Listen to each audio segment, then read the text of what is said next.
he would tell you that I have been bothering him for months to come on this show. And finally, I think I broke him. I think he finally agreed because I'm being told he's waiting. So let's not waste any more time.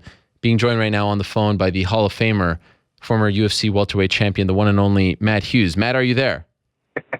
Yeah. You know what? You took the words out of my mouth because I was going to tell everybody that you've been beating me up for over a month to get on this show. So, well, actually, it was a Thanksgiving. Yeah, not over a month.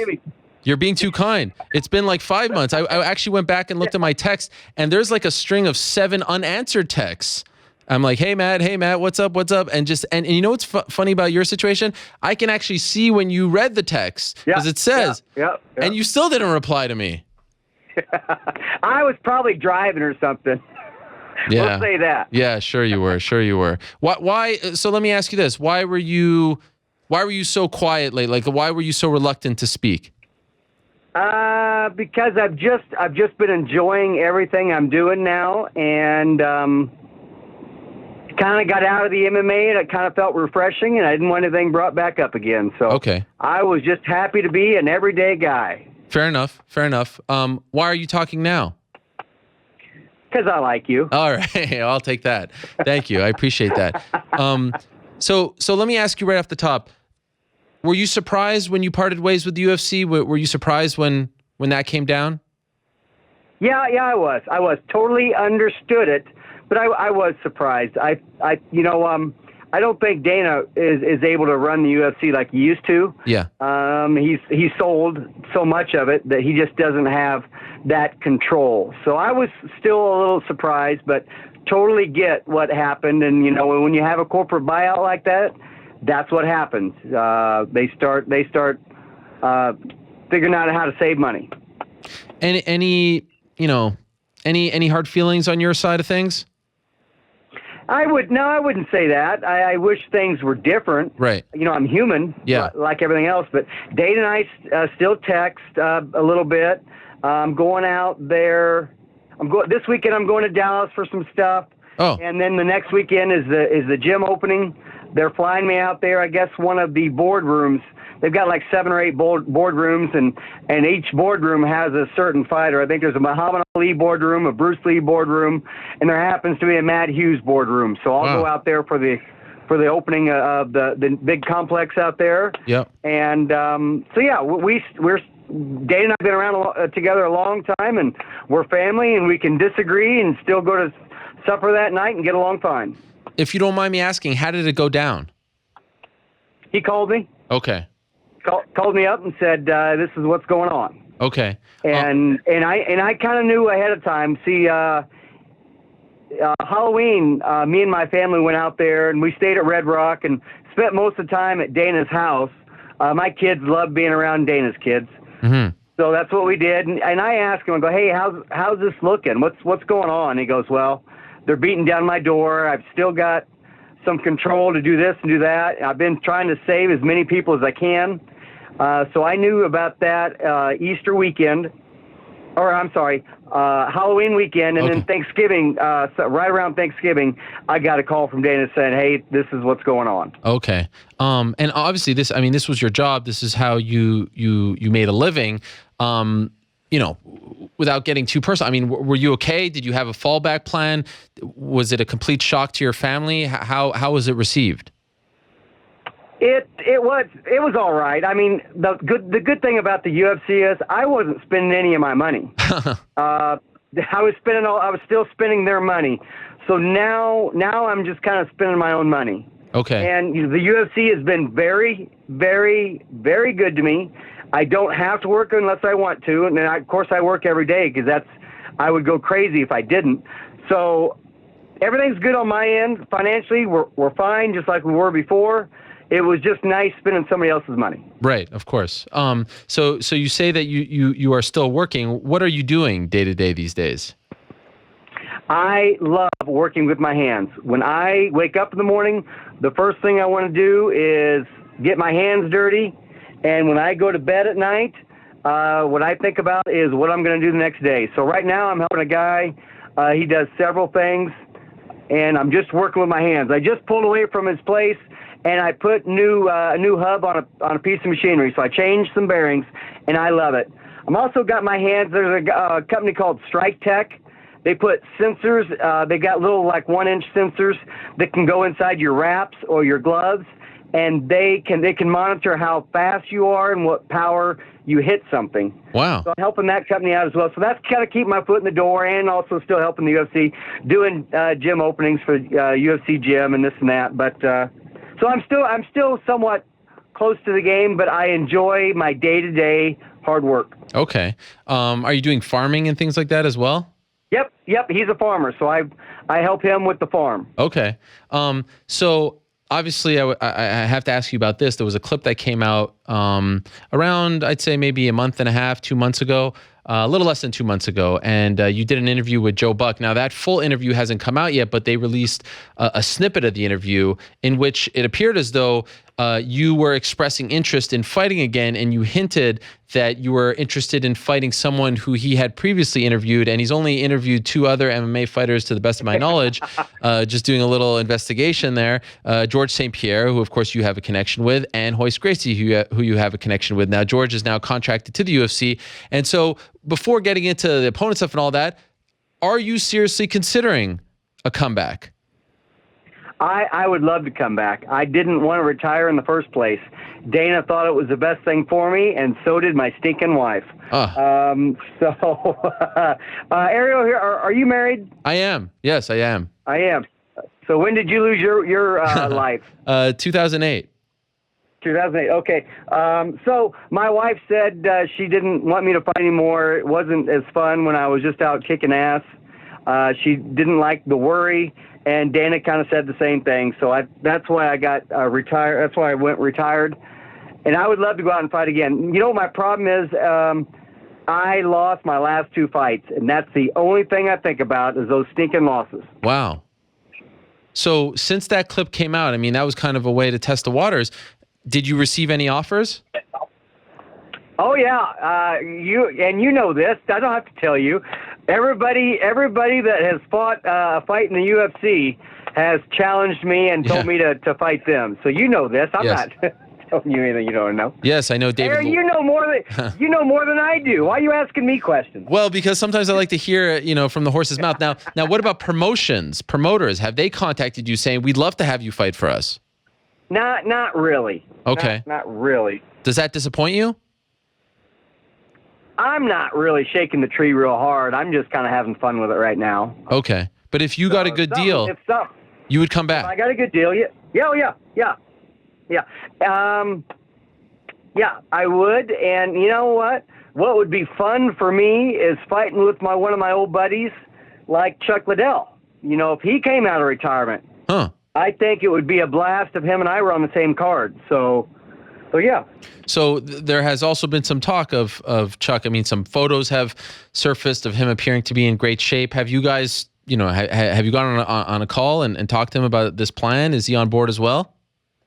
Chuck and I talk a lot, always have. Yep. And we have chatted a little bit about it, but nothing real serious. So I know he's, I think, about in the same boat I am, if I had to guess. Okay. Now, you've always been a very loyal UFC guy. Let's just say a Bellator comes calling. Would your loyalties to the UFC stop you from making a deal with them? Or, are you just open to talking to anyone at this point? It would have to be a pretty major organization. So I wouldn't say everyone. Okay. I would really hate to fight out of the UFC, but I would. You would, okay. I would. So yeah. Have you called up Dana White and said, I'm interested in coming back. Are you interested in having me? Dana White knows about this. Yes, we have talked about it. Okay. Yeah. What did he say? You better ask Dana that. I don't want to speak for somebody else. Okay. Was he receptive to it?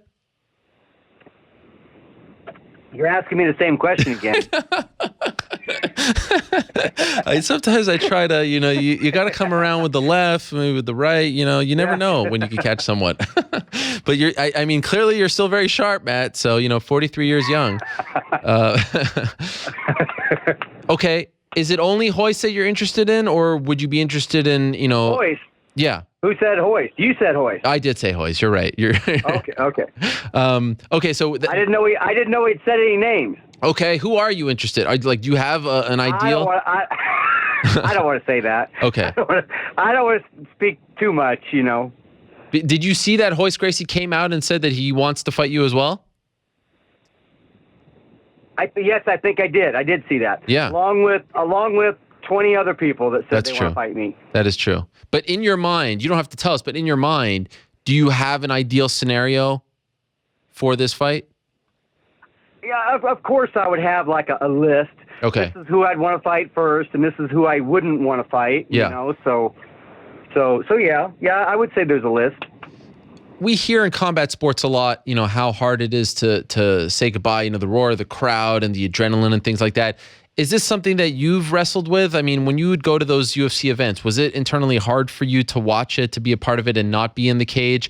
Are you having a hard time walking away from all of this? I don't think the live events have a lot to do with it. I think it's just the fact that I lost. I just dislike it. And, Koscheck was my last loss, and BJ was my loss before that. Yeah. And I fully believe that if those fights had went all 15 minutes, I would have got my hand raised. I really do. But I got hit in the wrong spot, and I didn't make it out of the first round both times. So I still think I'm very competitive. I think I could be. I haven't trained real hard here in the last couple of years, but that's the problem that keeps me thinking that I would have a chance of going back in there. Now I have no interest in fighting somebody like Tyron Woodley or Masvidal or some of these young kids. I just don't. I don't. I would want to have somebody close to my age that would have the same speed, quickness, and I think I've got all kinds of power. I think I could recover really good, but man, that speed and quickness is just tough things to overcome. Do you watch MMA still? Are you still a fan? I don't watch near as much as I used to. There are certain fights that interest me, but as far as these young kids that have fought once or twice in the UFC, I wouldn't know who they are. Okay. And it's getting tough for me to find guys that I really know and like. Everybody's kind of retiring. Uriah Faber. He was another guy that I really got along with well, and now he's retired as well. So I tend to watch less and less as time goes on. And so is this all about just getting that one win, at the top of your record so that you can say, okay, my last fight was a win? Or in your mind, you think that you can fight for 3, 4, 5 more times? It's really just one win. It really doesn't have anything to do with money. It's just get in there and competing again and seeing how I do. Like I said, I would be very smart about my opponent. Okay. And so here's the biggest question. What does your wife think about this? My wife, well, she's lived with me since retirement. Sure. So she knows that there's really nothing I want more, and she's kind of stayed out of it. Okay. She has said, I trust your opinion on who would be your opponent. So she's just been out of it. Okay. Do you think that she would stop you if you got a deal, you got the opponent? Do you think she would say, you know what, you can't do this? No way. No. Okay. I don't. I'm getting a bunch of tweets and people throwing out who they'd like to see you fight, and there's one name that keeps coming up. Do you have a guess as to who that is? GSP. No. There's my guess. Go ahead. Matt Serra. Oh, that'd be an interesting fight. Yeah. You'd be interested in that. I would be interested in that fight. Would you do like a sort of fake training camp to see what kind of shape you're in, your speed, your response time, all that stuff? Like, do you want to kind of go through it as a real training camp for a fight before really determining if this is something that you can do? I would start extremely early, I'm guessing, and just see where I'm at, see what the recovery's like every day. You know, our theory up in Iowa was out-train your opponent and just be in better shape. Yeah. So I would kind of come in with that theory, and I'd see how my body lasts. But, you know, I have got a lot healthier since I retired. Sure. Wasn't beating on my body every day, so I've got a pretty healthy body. I'm not as muscular as I used to be, but I'm still put together pretty good. So you know what the naysayers will say? Of course, every fighter thinks he's still got it. You know, they're the last to know, and he's 43 and he hasn't won a fight in 7 years, things like that. Why should people believe that you could go in there and because we as fans we want to remember our heroes and especially legends like you. When they were at the top, when they were kicking ass, when they were slamming Frank Trigg and things like that. Why should people believe that you can actually go in there and not sort of tarnish your legacy, if you will? Ariel, I'm going to ask a question, and I actually don't know the answer, unlike you. You usually ask questions, and you already know the answer. Not true. But I'm asking a question I don't know. When did Randy Couture win his last title? Well, he was definitely... How old was he? I do believe he was in his early 40s. I'll confirm that, but I'm pretty sure he was in his early 40s. So I get what you're trying to say here. You know, that guy, he went out and he beat Tim Sylvia and won a world title in his early to mid 40s. So, Yeah. I mean, people can still do it. You just, I always thought Randy was an extremely smart fighter and trainer. And so you just got to be smart about things, and you got to know who you're going up against. In fact, how about this? He was 43. Same age you are right now, right? Yes. Yeah. Although he didn't take that long break beforehand. Correct. Yeah. But he had some long breaks in his career. That's true. That is true. Have you talked to him about this? No, I haven't. Okay. Randy and I say hi to each other when we see each other, and that's about it. Okay. What are the chances that you would, rally up the old troops, the Pat Militiches of the world, the Robbie Lawlers of the world, to try to get you ready? It would be yes. That would, I'm sure, I would rally as many of those guys I could. Pat is one of the best guys to train with, whether it be on the ground, motivational, stand up, cardio. He's great. Have you talked to Pat about this? Yes. And what did he say? He doesn't care. He's easy going like I am. Whatever Matt wants to do is what Matt ought to do. And that's the thing that, you brought up these fans that don't want to see me go out there and compete again. Yeah.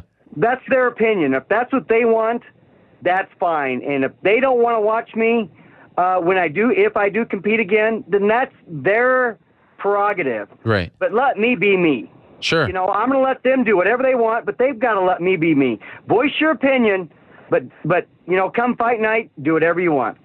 I got to tell you, that's the best case an older fighter has made to me about why we should not try to stop them from fighting.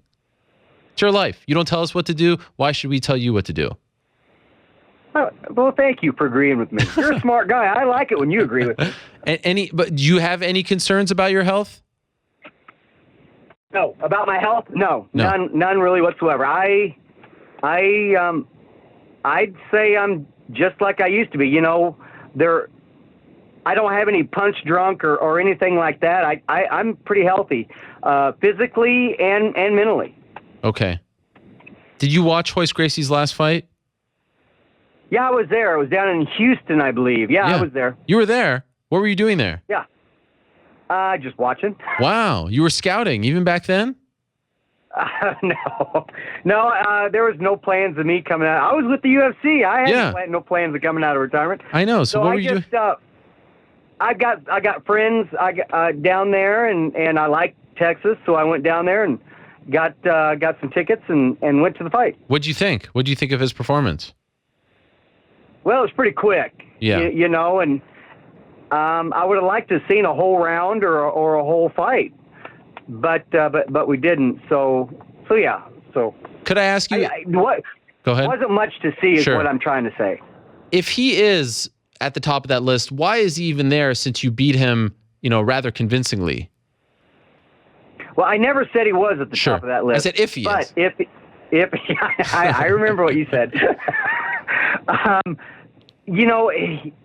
since that, I would be interested in fighting Hoist, simply because that the next day after I fought him at UFC 60 back in 06, he has said that he should have beat me that night, and he just had an off night, and I had an on night.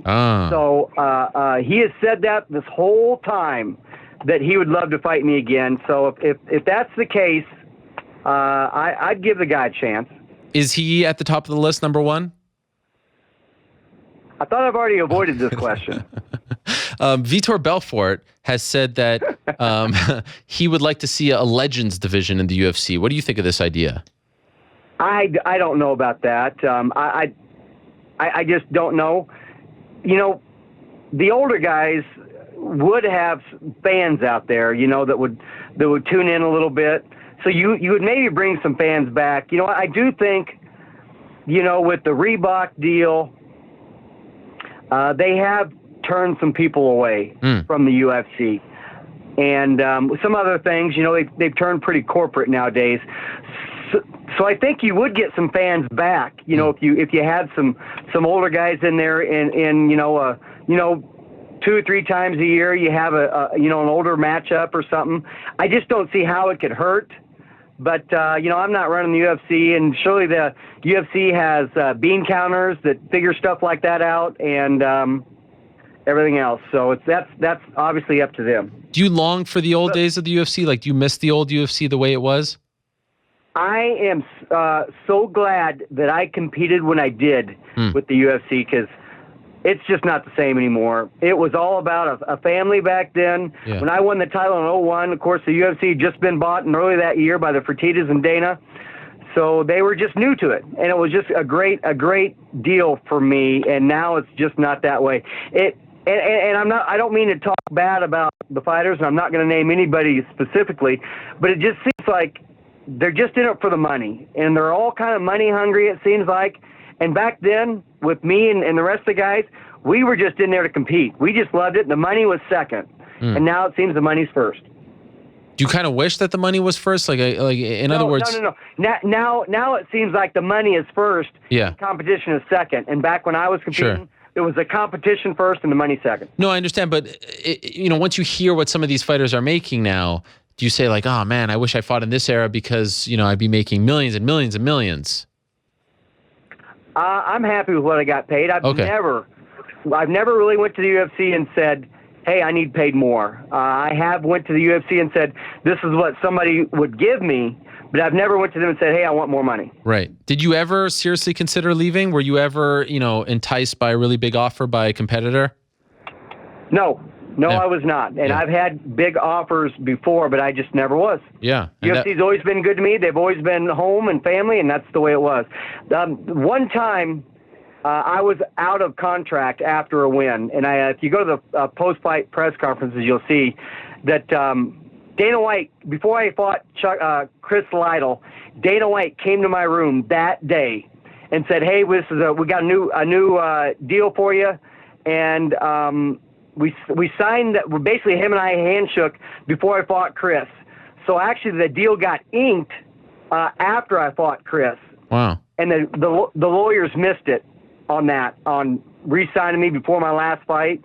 So after it was a 4-fight deal. After the 4th fight, I said, hey, I'm a free agent, but the UFC has got nothing to worry about. Wow. So Dana texted me and said, hey, actually, you're wrong about that. You are not a free agent.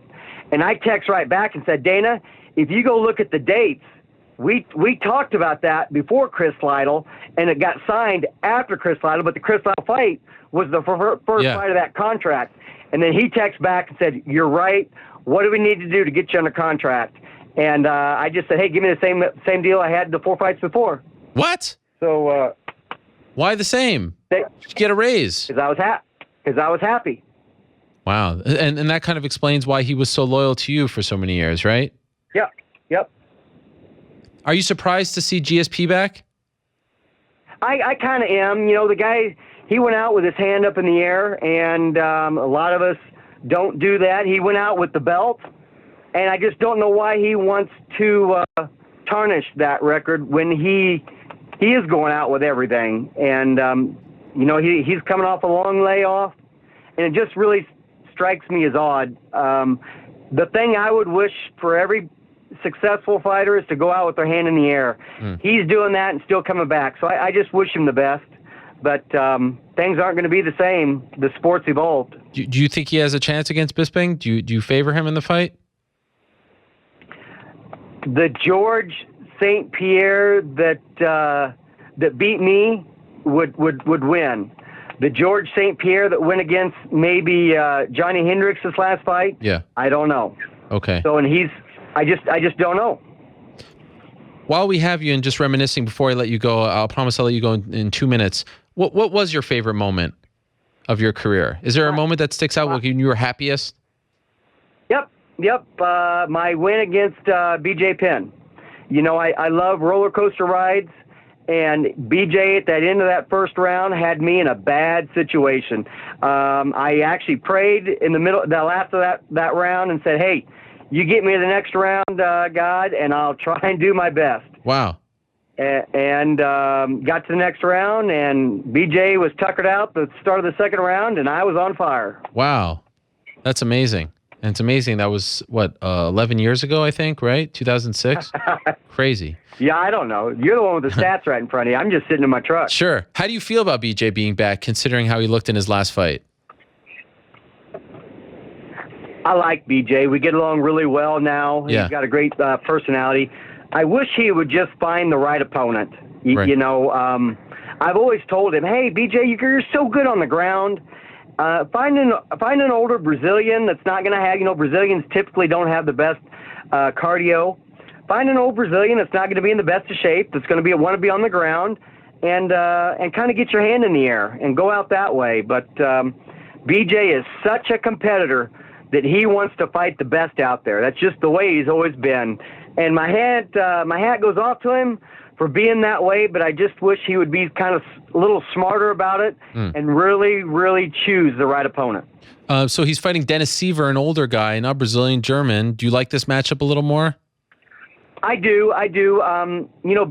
BJ's not quite as quick as he used to be with his hands. He used to counter so hard with that hook, and that hook just doesn't seem to be there anymore. So I do like this matchup. It's an older guy, but it could be better, but definitely could be a lot worse. Who's Matt Hughes' favorite fighter to watch these days? Robbie Lawler. Ah, yes, your old friend, and he's kind of reinventing himself as well. How do you feel about his decision to leave ATT? He was doing so well there. Yeah, you know what? Robbie does what Robbie wants, as the way it should be, and I've not really asked a whole lot of questions to Robbie. He obviously had reasoning to do that, so it is what it is. I'm going to love the guy no matter where he trains at, and I'm going to help him no matter where he's at. Dan and I get along really well. Dan Lambert, ATT owner, but we still get along real well, Dan and I, and Robbie and I still get along well. So I hope he's made the right move for himself. Whatever he does, wherever he's at, I'm always going to root for the guy. Is there a fighter, though, that you watch and you say, this guy, he kind of reminds me of a young Matt Hughes, the same build, same fighting style, just something about him? Is there anyone that you see that kind of reminds you of yourself? Nobody comes to mind. Wow. Okay. To be real honest, but like I said before, I don't watch the guys I don't know very well. Sure. Fair enough. Very much so. Scale of 1 to 10, 10 being you're walking into a cage. How close are you to returning? Truth be known, I'm probably at a 2 or 3. Okay. I wish I was telling you 8 or 9. You want 8 or 9, but right now, because there's no offer there, really, you're at a 2 or 3. But you want it. Yes, correct. And correct. Would this year be doable for you? It'd have to be extremely late for me, because like I said, when I find out, I'll be on a mission. And would you fight at 170 again? I could easily. And have you considered those grappling tournaments? The Chael Sonnen thing or another one? Like, does that interest you just for the competitive juices, or is it all about that W at the top of the record?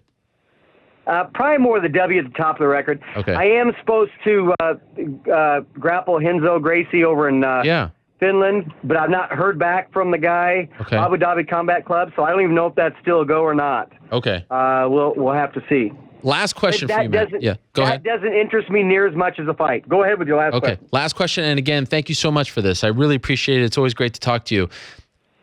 You know, I'm seeing it already. People say, oh, you know, he's no longer under contract with UFC. He needs the money. That's the only reason why he's doing it. What's your response to these people? They're wrong. They're wrong. All right. Do I need to turn my read receipt off my phone so at least you don't see when I read your text? I love it because I'm a very sensitive person, Matt. So if someone's ignoring me, it bothers me, it makes me feel very sad. So the fact that you were seeing it, I was thinking, okay, at least he's there, but I must have done something to bother him. I don't know. That's the way I think. I even texted you once. I looked back. I said, was it something I said with a sad emoji? And then that didn't go over well because you didn't respond to that either. But for some reason, and then you know what I said to myself? If you really want to know, I said, okay, this time I'm just not going to ask him anything. I'm just going to say, how are you, Matt? And then you finally respond. You finally responded to how are you? Well, you did have. That is a question. That is. But I wasn't asking you for anything. Like I wasn't trying to suck the blood out of you. But and then I got that response. I was like, holy smart. And then I just said, wow, I can't believe you responded. And then we went from there. And what a moment it was. I was so happy on Friday when you finally said yes. It was like when my wife said yes all over again. Well, yes. I'm glad you put her and I in the same little sentence right there. Thank you. Well, this has been a lot of fun. Thank you for coming on. I really appreciate you finally responding to my text and finally coming back on the show. It's been fun to reminisce and good luck. Maybe, something will happen. And if something does happen, you always have a home here. Would love to talk about it. Okay, I tell you what, I'll even make a deal with you. Okay. If I can, I will break the news on your show. That's the best deal. If I can control that. Those are the best words in the. I mean, they're separate words, but together the best sentence I could possibly hear. Have a good day, buddy. All the listeners out there, I thank you for the support in the past. I always felt that I walked in the octagon with favor in the fans' eyes, and I really loved that. So thanks for the support I used to have. Thank you, Matt. All the best to you. Talk to you soon. See you, buddy. Bye. All right, there he is, Matt Hughes. Wow, that was a lot of fun. I really have been hounding him for quite some time. Just wanted to know what was up. And it's interesting when you listen to him speak, you're kind of reminded of the old days. I'm not one to sort of think back and be like, oh, it was a better time, but it was a different time. It was more like a family. Stuff has changed a little bit. Some of it for the better. Fighters are getting paid more, things like that, but other things have changed. And I don't know if it's necessarily been for the better. Certainly, I mean, the uniform thing is a strange one to me in the fight game, but alas, we have banged that drum long enough.